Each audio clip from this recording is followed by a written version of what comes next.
सांसों के झूले में झूलने की विद्या, इसको सीखने में समय बिताओ। ये विद्या ब्रह्मास्त्र है, हमारी समस्त इच्छा पूर्ति का मुख्य स्रोत है। यहाँ आने और यहाँ से जाने का इकलौता रास्ता है ये। ढूंढो ढूंढो इस रास्ते को, ताकि घर लौट सको पथिक, तुम घर लौट सको।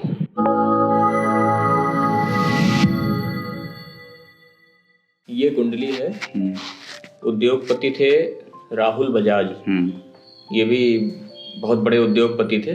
बजाज जो ग्रुप है मेन, उसमें 4-5 सेक्टर चलते हैं, कंपनीज चलती हैं उनकी। Bajaj auto, Bajaj financial services, ये सब बहुत बड़े कॉन्ग्लोमेरेट थे। इनके जो है ये ओनर थे। अच्छा, ये देखिए जरा कुंडली। और ये मतलब अपने जमाने के महात्मा गांधी के एक मित्र थे, जमनालाल बजाज। हाँ, उनके पोते थे ये। अच्छा। राहुल बजाज। तो ये भी राहुल बजाज उद्योगपति। तो राहुल बजाज उद्योगपति हैं थे। तो राहुल बजाज की जन्म कुंडली वृषभ लग्न है और तुला राशि है। तो सबसे पहले आयु की गणना कर लेते हैं। लग्नेश इनका शुक्र है द्विस्वभाव में, अष्टमेश का गुरु इनका बैठा है स्थिर में। ये हो गया दीर्घायु। लग्न स्थिर में है और चंद्रमा चर में है, ये मध्य हो गया। शनि द्विस्वभाव में है और चंद्रमा चर में है, ये अल्पायु हो गया। एक तरह से मध्य है, एक तरह से अल्पायु, एक तरह से दीर्घायु, है ना। तो एवरेज में मध्यायु बैठी। एवरेज में मध्यायु का कालखंड बैठ गया इनका। ठीक है, तो वो चीज ठीक है, ये चीज है। अब इसमें राजयोग देखो। तो राहुल बजाज की जन्म कुंडली मध्यायु के कालखंड में है। राजयोग इसमें देखो तो लग्नेश शुक्र धन भाव में गया, है ना। और ये नीचा राशि कन्या, इसकी नीच राशि, 3 राशि पीछे मिथुन में बैठा है, ये कोई राजयोग नहीं देगा। पंचमेश का बुध इनका लग्न में आ गया, है ना। ये है तो नीचा राशि, मेन इसकी नीच राशि है, वृषभ में है ना। 2 राशि पीछे। अरे नहीं, बुध यहाँ उच्चाभिलाषी जाएगा, क्योंकि कन्या इसकी उच्च राशि है ना। और 4 राशि पीछे वृषभ में बैठा है। ये पंचमेश का ये बहुत बड़ा राजयोग इनको मिल गया। ठीक है। अच्छा, 9 शनि इनका लाभ भाव में गया। ठीक है, ये यहाँ नीचा अभिलाषी है, शनि की मेष नीच राशि है, उससे 1 राशि पीछे मीन में बैठा है। तो ये भाग 9 भी कोई राजयोग यहाँ नहीं बनाएगा। इसके बाद चतुर्थे सूर्य इनका लग्न में आ गया, ये दूसरा राजयोग इनके पास हो गया। ठीक है, तो पंचमेश बुध लग्न में आ गया, है ना, उच्चाभिलाषी। चतुर्थेश का सूर्य यहाँ आ गया लग्न में। अब ये सूर्य यहाँ मेष इसकी उच्च राशि है, उससे 1 राशि आगे बैठा है, नीचा अभिलाषी होकर के।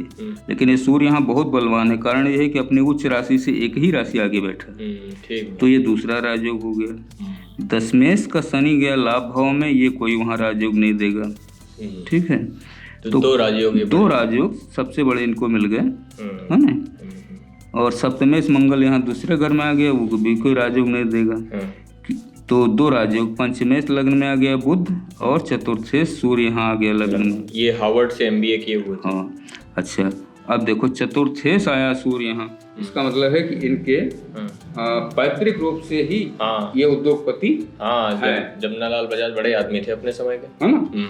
तो जब पैतृक रूप से उद्योगपति हैं तो उसी अपने बिजनेस को आगे बढ़ाएंगे या उसमें नए और सेक्टर अपने निकालेंगे। इनके दादाजी जमनालाल बजाज जो है वो महात्मा गांधी के समय में सारी कांग्रेस पार्टी के करता धरता थे, सब फंडिंग वंडिंग करते। ठीक है, तो वो ये इस तरह से। राहुल बजाज जी तो हमको लगता है मेंबर ऑफ पार्लियामेंट भी रहे। ये मेंबर ऑफ पार्लियामेंट, राज्यसभा के मेंबर रहे हैं। आपको याद होगा जब वो एक्सपायर हुए थे, प्रमोद महाजन, ये कोई एक्सपायर हुआ था, पता नहीं, तो उस समय इलेक्ट हुए थे। लेकिन हमें ऐसा हमने कहीं लगता है हमें कि ये राज्यसभा के सदस्य, कोई हमको याद है कोई एक्सपायर हुआ था, हमने न्यूज सुनी थी, पढ़ी थी कहीं, तो उन्हीं की जगह पे इनको चयनित किया गया था।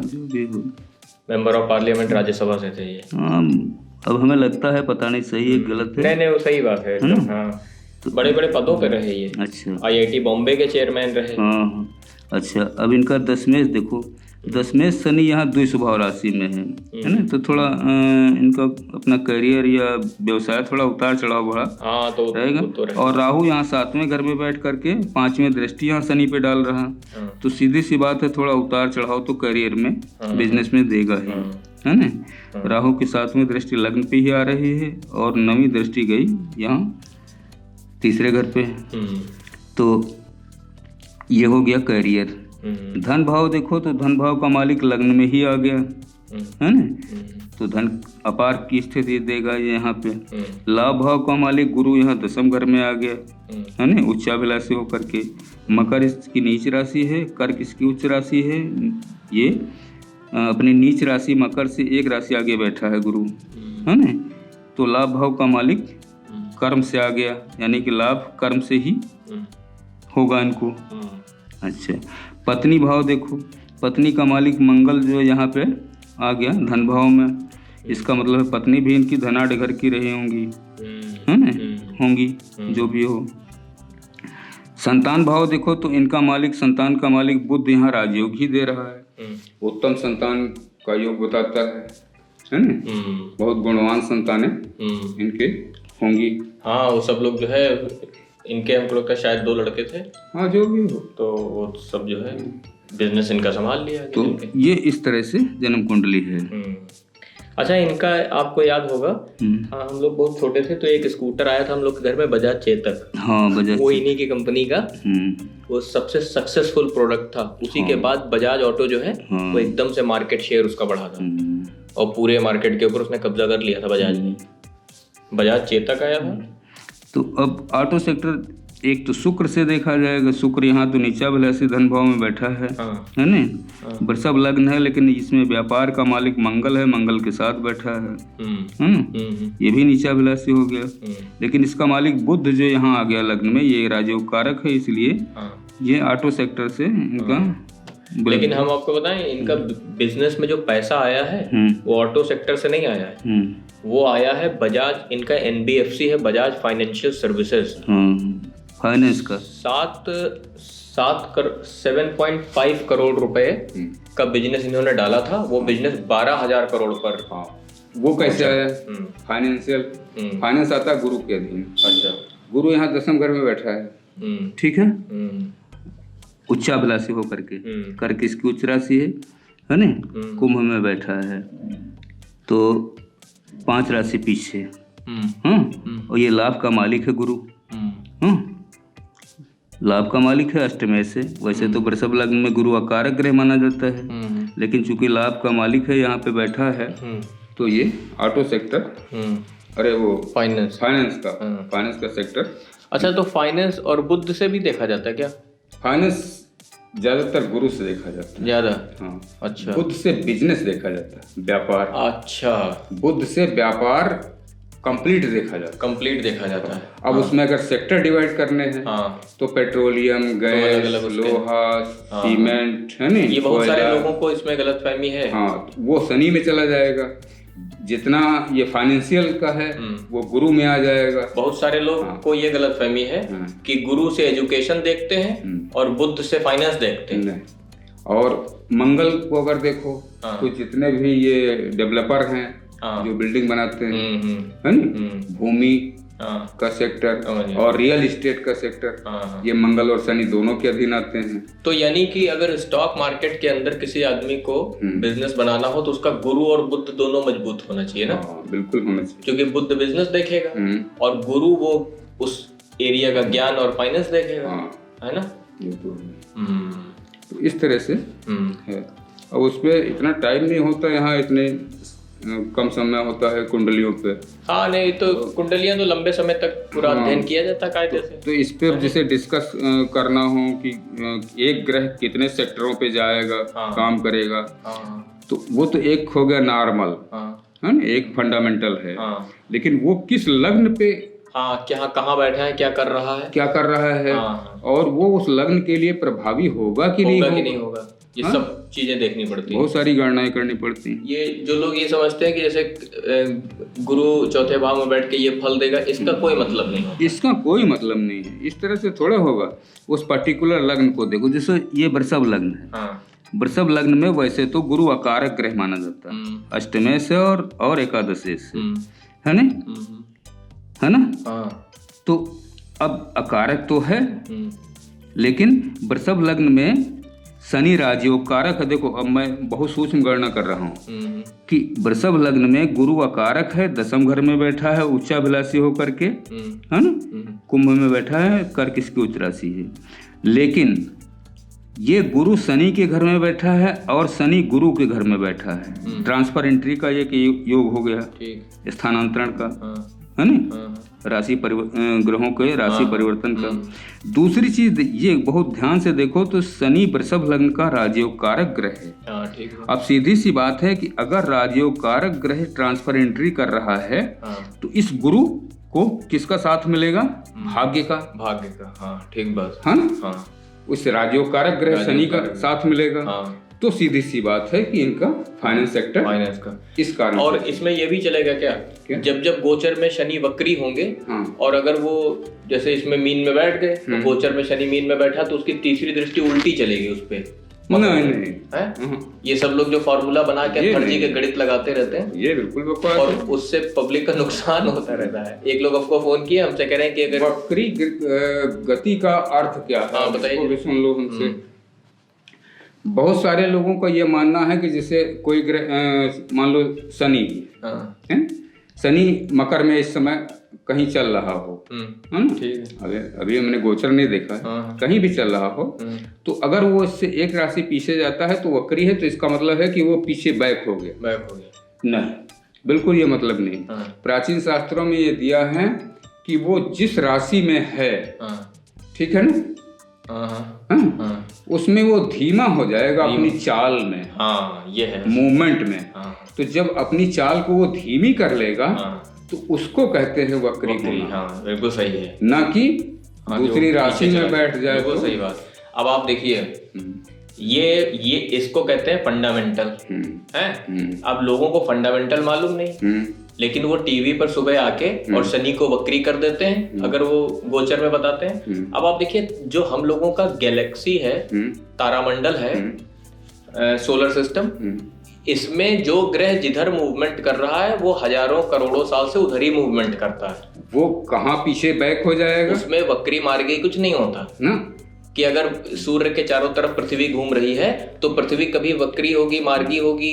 तो वक्री होने का जो प्राचीन शास्त्रों में धीमी हो जाती है चाल। वास्तविक फंडामेंटल है कि उसकी चाल धीमी हो जाती है, इसलिए उसको हमने आपके जो पुराने शास्त्र थे उसमें ये भी पढ़ा है कि जब उनकी चाल धीमी हो जाती है, उसका कारण यह है कि उस समय का गुरुत्वाकर्षण का प्रभाव जो है, उसकी वजह से उनकी चालें धीमी हो जाती हैं। कभी कभी कोई पुच्छल तारा आके टकराता है, जो भी होता है ना, तो वो धीमा होना ही वक्रत्व है। ये है। अब आप सोचिए कि मतलब, अच्छा, आप सीधी सी बात है इसकी कहते हैं कि वक्री ग्रह जो है सुफल नहीं देता।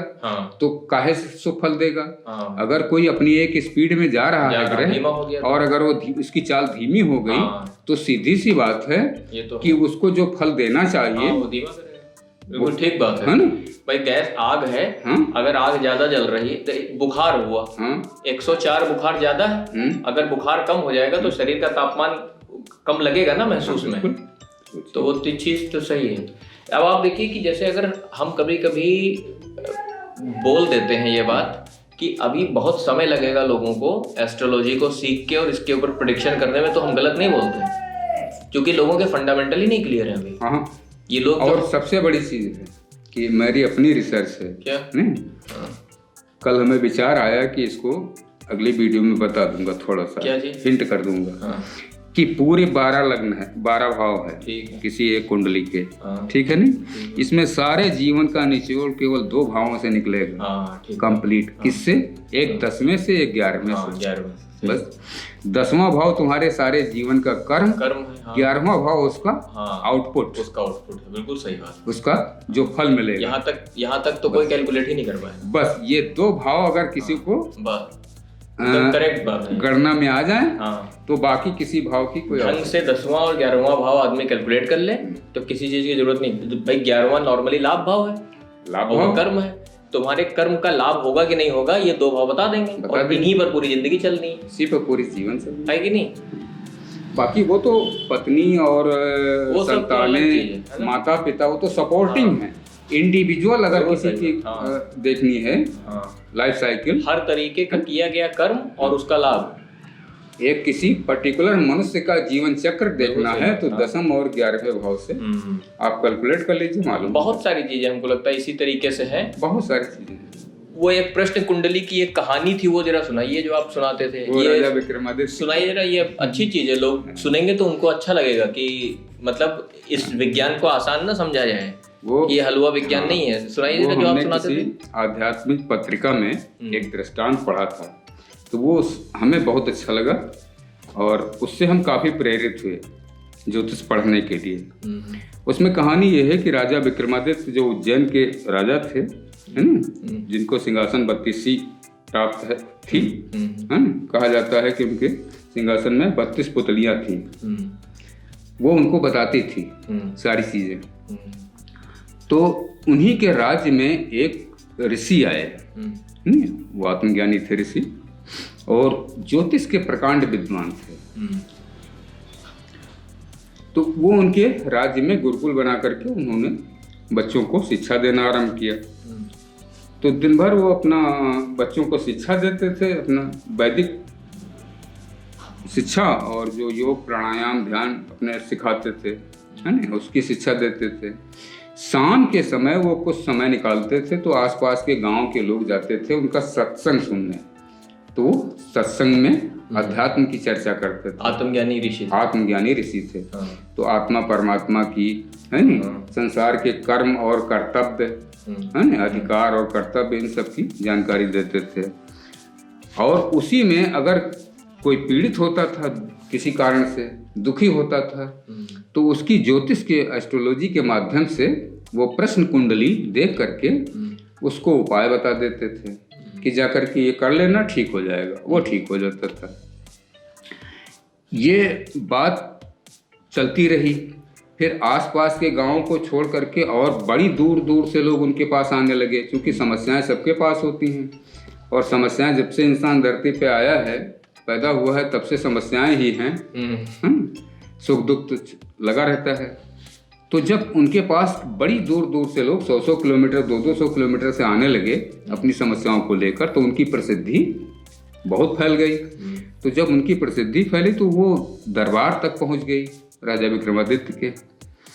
तो राजा विक्रमादित्य ने विचार किया कि हमारे राज्य में और कोई इतना बड़ा ऋषि है, आत्मज्ञानी है न, जो प्रश्न कुंडली से उपाय बता करके लोगों को ठीक कर देते हैं।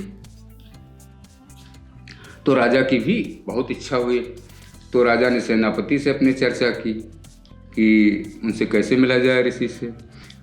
और तो सेनापति उनका बहुत, अरे वो बहुत समझदार था।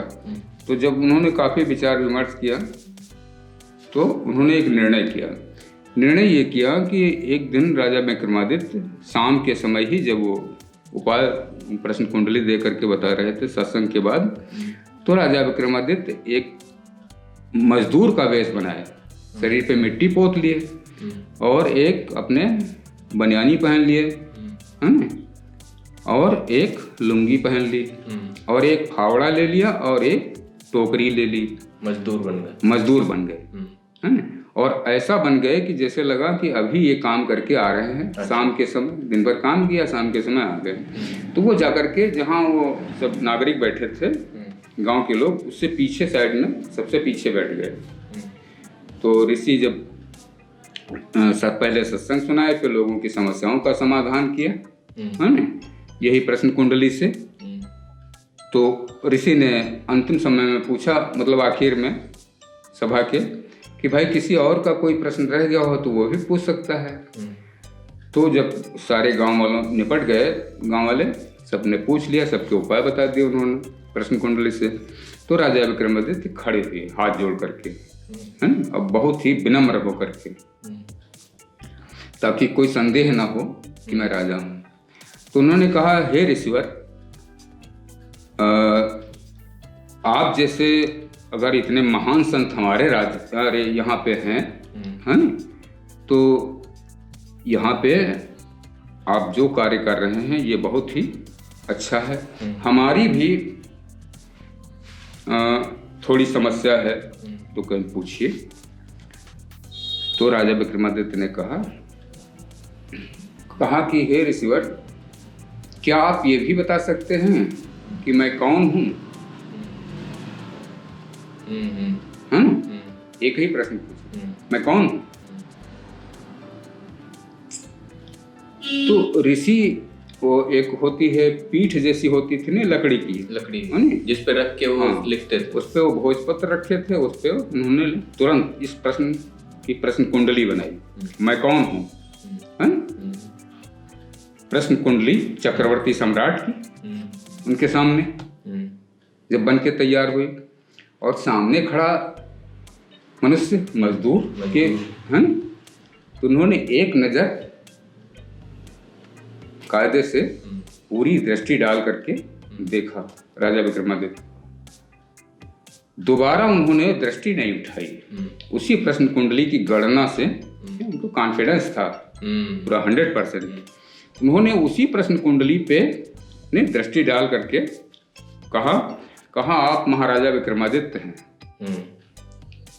तो राजा विक्रमादित्य ने कहा कि नहीं ईश्वर, मैं कैसे राजा विक्रमादित्य हो सकता हूँ? मैं तो अभी मजदूरी करके आ रहा हूँ। आप देख रहे हैं मेरे शरीर पे मिट्टी लगी हुई है। तो ऋषि थोड़ा मुस्कुराए।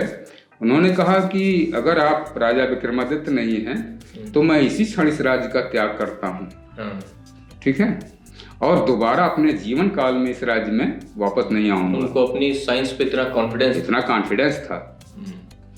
तो तब राजा विक्रमादित्य के पास कोई जवाब नहीं था।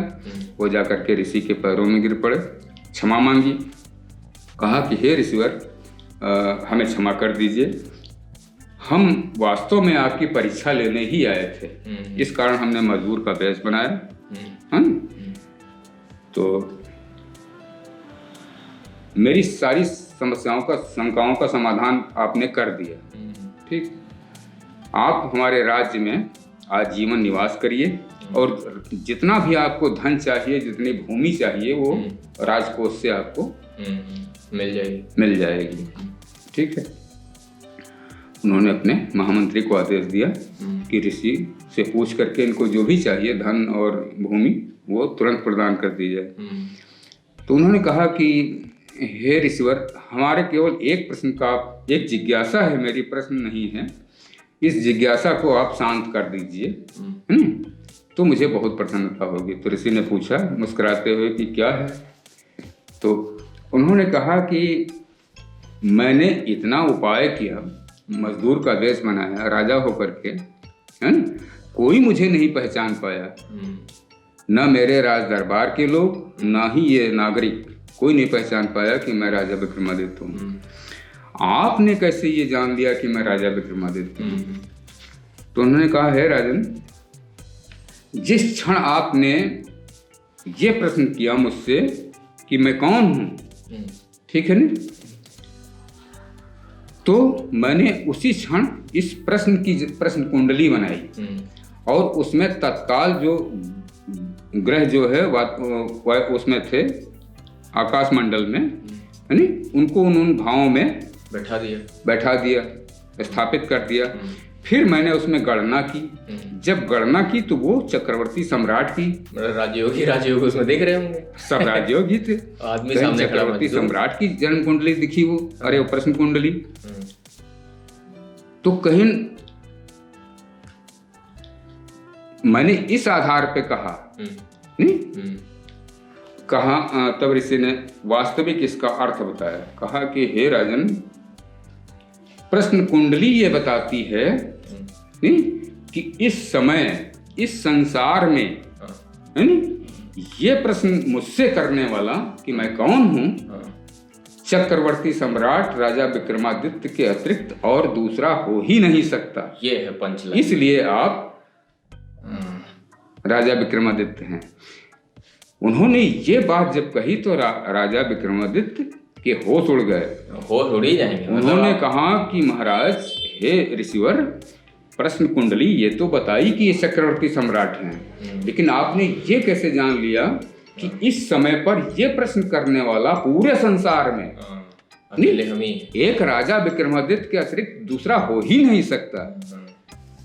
तब उन्होंने उस रहस्य को बताया कि हे राजन, मैं आत्मज्ञानी अकाल पुरुष है वो। हाँ। तो मैं आत्मज्ञानी हूँ, तो मुझे भूत, वर्तमान और भविष्य तीनों दिखता है। ठीक है ना?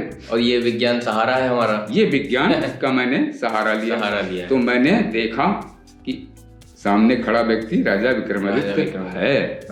इस आधार पर मैंने कहा सही जी, अकाल पुरुष की, इसको कहते हैं अकाल पुरुष की क्षमता है ना। तो वो दृष्टांत हमें बहुत ही, मतलब वो बचपन में जब आप पहली बार सुनाए थे, कितने सालों तक हमने उसको जो है दिमाग में मांझा कि ये क्या बात है आखिर। लेकिन अब वो तो ना त्रिकालदर्शी कोई महापुरुष। हाँ, और हमने साइंस जो है, भाई हमारी भेंट तो नहीं हुई। हमने फिजिक्स पढ़ी, मैथ पढ़ी, मैथमेटिक्स, केमिस्ट्री पढ़ी, बॉटनी पढ़ी, जूलॉजी पढ़ी, और एंथ्रोपोलॉजी भी हमने पढ़ी, मानव शरीर क्रिया विज्ञान। और उसके बाद मेडिकल साइंस में भी हमने बहुत डिटेलिंग में पढ़ा। और फिर फाइनेंस पूरा पढ़ा हमने। जब नंबर हमारा लगा एस्ट्रोलॉजी पढ़ने का, तो हम ये जान पाए कि हमारे पढ़े हुए 9 साइंस जो है वो तराजू में हल्के पड़ गए। बिल्कुल पड़ गए। और ये एस्ट्रोलॉजी इतना पावरफुल। और उसके बाद फिर जब आत्मज्ञान की बारी आई तब तो अच्छा, अब इस समय वर्तमान समय में पूरे संसार में है नहीं, प्रश्न कुंडली बनती है। हाँ, ज्योतिषी लोग बनाते हैं। आप जाइए, कोई प्रश्न कीजिए, तो उस प्रश्न की उस समय की तत्काल ग्रह गोचर की स्थिति नहीं पे वो प्रश्न कुंडली बना देते हैं। तो आपके उस प्रश्न का समाधान कर देंगे, है ना। लेकिन किसी को ये बताना कि सामने खड़ा व्यक्ति ये राजा विक्रमादित्य है, और ये राजा विक्रमादित्य क्यों है? क्योंकि इस समय इस संसार में ये प्रश्न करने वाला कि मैं कौन हूँ, राजा विक्रमादित्य के अतिरिक्त दूसरा कोई व्यक्ति हो ही नहीं सकता।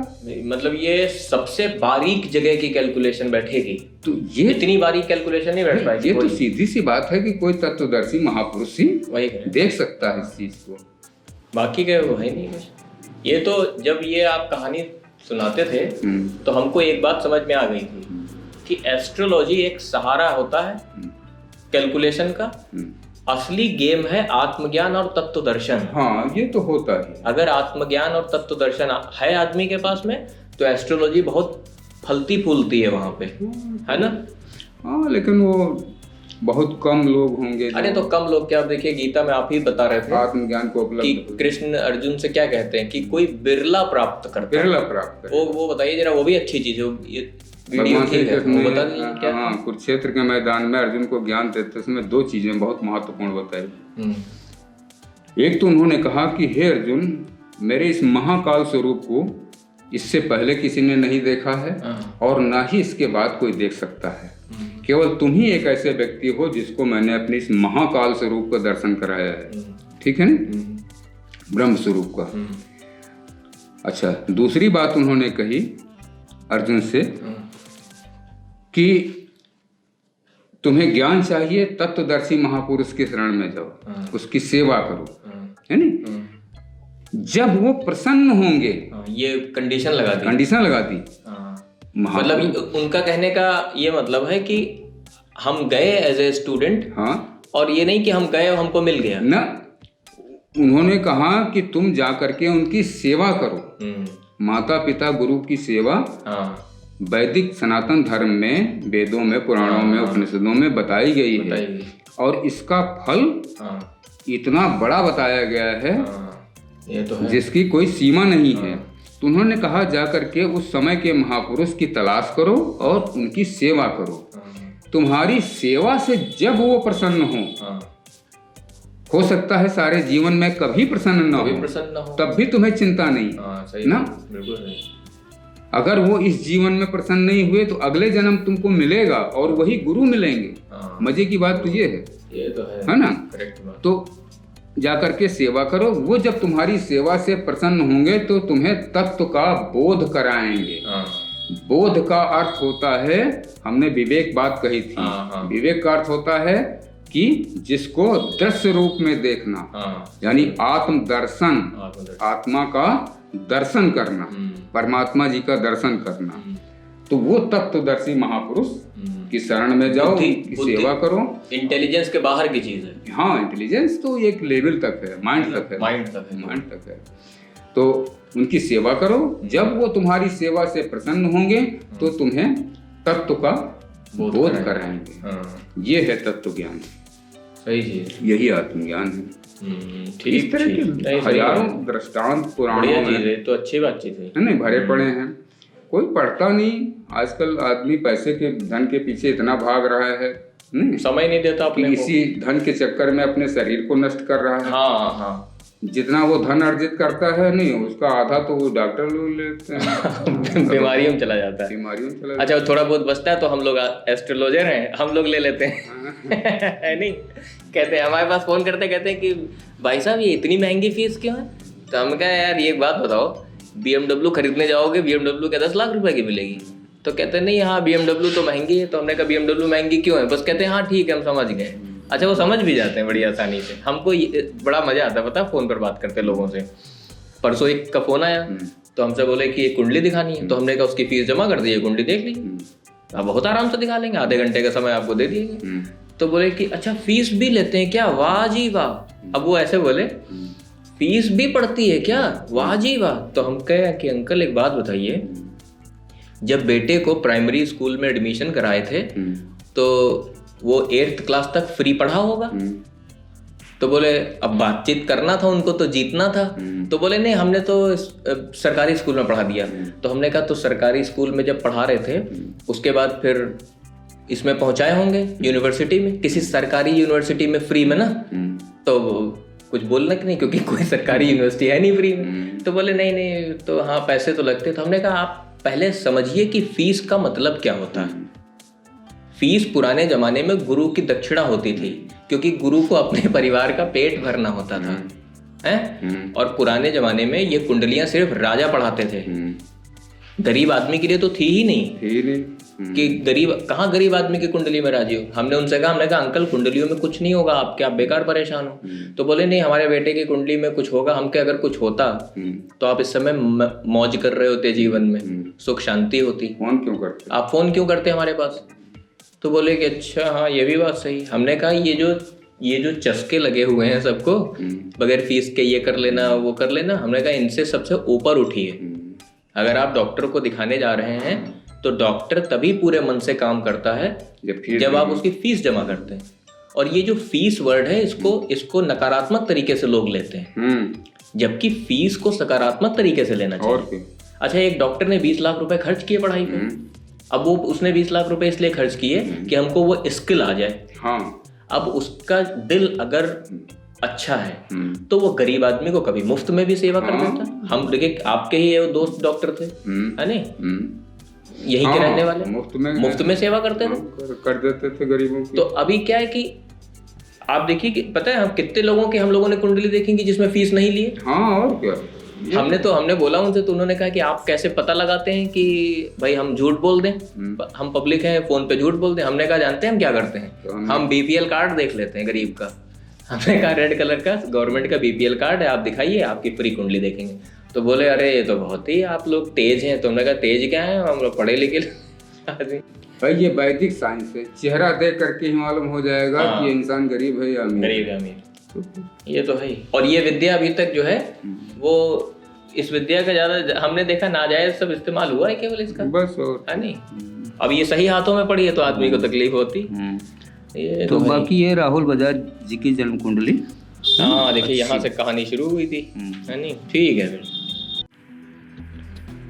अंतर श्रृंगार की वियोग से संयोग की यात्रा में जो संचारी भाव चलता है वो अनाहत चक्र पर चोट करता है, उसे खोलकर मुक्त कर देता है। स्नायु तंत्र सजीव होकर ब्रह्मांड यानी पंचम तत्व में विलीन होने के लिए तत्पर हो जाता है।